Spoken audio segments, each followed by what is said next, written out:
A lot of Nigerians do not know the significance my family has played in shaping Nigeria as it is today. So I'm going to go ahead and share this story. Of course, this is definitely going to cause problems between me and my family, but I don't give a shit. So let's go.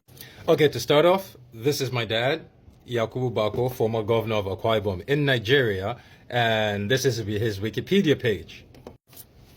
So this is my father right here giving a story to a newspaper in Nigeria. Let's go ahead and check that article, shall we?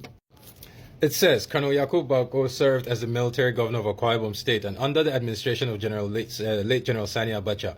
In this interview, he spoke about the projects he executed in Bakassi, which former President Olusegun Obasanjo conceded to Cameroon, and how he made efforts to install MKO Abiola as president, what he knows about the alleged coup of Lieutenant General Dia, and other interesting issues.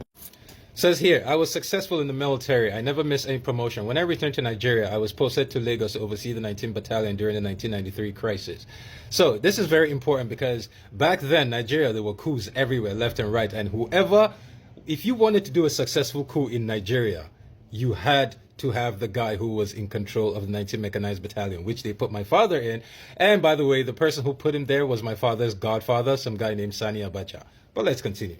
Says, while we were there, somebody approached me saying we should plan to topple Shonekon and make Abiola president. So yes, while Ernest Shonekon was then interim president of Nigeria, someone approached my dad as if you want to take over power in Nigeria, you need to speak to the guy running 19. He's the first person you need to talk to. So they came to talk to my dad about, putting Abiola as president. And my dad did what he did. He went to go see his godfather. Who is his godfather? Abacha. So he told Abacha about the coup, and Abacha said, you know what? That's a fucking good idea. Let's make this shit happen. Says here, you were a high-ranking military officer, but you made efforts to install a civilian as president. What informed your decision? Why were you trying to join politics? He said, yes, there was too much tension in the land at the time. That was when... So, people that don't know, Nigeria was trying to transition from a military to a civilian presidency, and Abiola won the election. After winning, he was denied the election. He was denied the presidency. One of the main reasons he was denied presidency, I believe that's one of the main reasons, is he promised that the first thing he will do when he gets into office is apply for reparations for black Americans. Next question is, as a military officer, you were not afraid to meet with civilians, blah, blah, blah. He said, yeah, not afraid. Says, you made efforts to install Abiola as president, but at the end, it was Abacha that took over. Don't you think you were being used to achieve someone's personal goals? He said, I won't say both of them used me because Abiola was both sincere when we started. There was sincerity from Abiola's family because they really wanted him to be president. Long story short, the coup was agreed for. They said, let's go ahead and make this shit happen. It worked out perfectly. Everybody was expecting Abacha to give a speech on the radio and make an announcement and say, we've taken over power for Abiola. Instead, he said, we've taken over power and I'm the president. So the guy who took over power is my father's literal godfather. Like his kids, we grew up together. They took us to school every day. Me, Mahmoud Sani, Gumsu, Reki, all the Abachas. We went to school in the same car every day.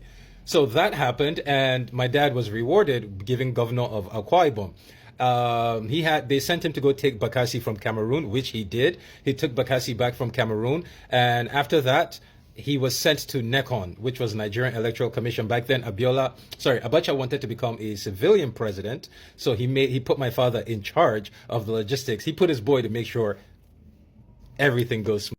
This part is very important. So he's talking about his life in NECON, right? In the Electoral Commission. He says, I worked there for almost a year. When I got out to the commission, one of the major issues was ballot boxes. So I introduced transparent ballot boxes. The contract was awarded to the person who went to China to bring the first set of ballot boxes. I created an office for myself at the airport in Abuja so that the trailers would come and offload and go for the sensitive materials which we were to print overseas. I told Abacha that since he trusted me, I wanted our security and printing office to print it and let me be responsible for it. So a lot of you don't know this. There was a time during Abacha's last time, there was a time when my dad was basically given the security, minting and printing of Nigeria. So when I tell you I grew up really fucking rich, a lot of you would not fucking understand. When my father took over from Bakassi in Akwa Ibom, Nigeria was under sanctions. So all the oil we sold was on the black market. When I tell you guys that you guys who are praying for Israel to come in and destroy, there's no one in my bloodline that will suffer the consequences of your decision. We got so much money, we will run the fuck out of the country and go anywhere. You don't like it, but it's the fucking fact. I have no reason to add this part, but I just did anyways. He's talking about my mom, his Bachama wife. My mom is Bachama. I'm not even a full fucking Hausa guy. I am basically 25% Okanyali, 25% Hausa, and 50% Bachama. So if anything, I am more Bachama than I am Hausa. But yes, my father's family did not like the fact that my father met a Bachama woman and married her. They wanted to ship him a Hausa bride, and they are 100% responsible for my parents' divorce. Like a lot of Nigerian families, he tried. She couldn't do it. After years of harassment from my father's side of the family, she left. But yeah, I just wanted to add this. My father's side of the family is responsible for my parents' divorce. So yes, my father is responsible for Abiola's coup. Abiola came to him. He was the one that set it up. He was the guy. He was the architect of it. But his boss, Abacha, had to be the face of it. So my dad did everything. Abacha took control. Abacha took power. My father was sent to Bakassi. My dad took Bakassi back from Cameroon, and Obasanjo ended up giving it to Bakassi. By the way, do y'all want to know why my father ended up having fallen out with Abacha? When he was put as NECON, he had one job. During his trip, like state to state, he was supposed to be checking every state to make sure everything was okay. He was supposed to end up, while he was in Jos, while he was in Jos, Olusegun Obasanjo was supposed to somehow die. My father refused to do that. He refused to kill Obasanjo on Abacha's behalf, and that's why they had the falling out. Which for my dad kind of worked out, because right after Abacha died, the next person who became president was the guy he was supposed to kill. And yeah, my family has played a very significant role in Nigeria, and a lot of you don't know, but I'm just coming here to share it.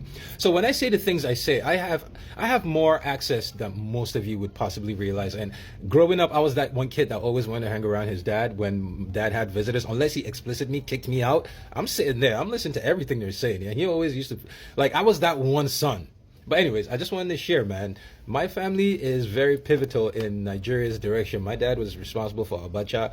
Some low-key, he was kind of responsible for Abiola's death, because if he didn't accept that coup thing, it wouldn't have happened. He was also responsible. He's also the reason that Obasanjo ended up becoming president, because he refused to kill him. Now you know.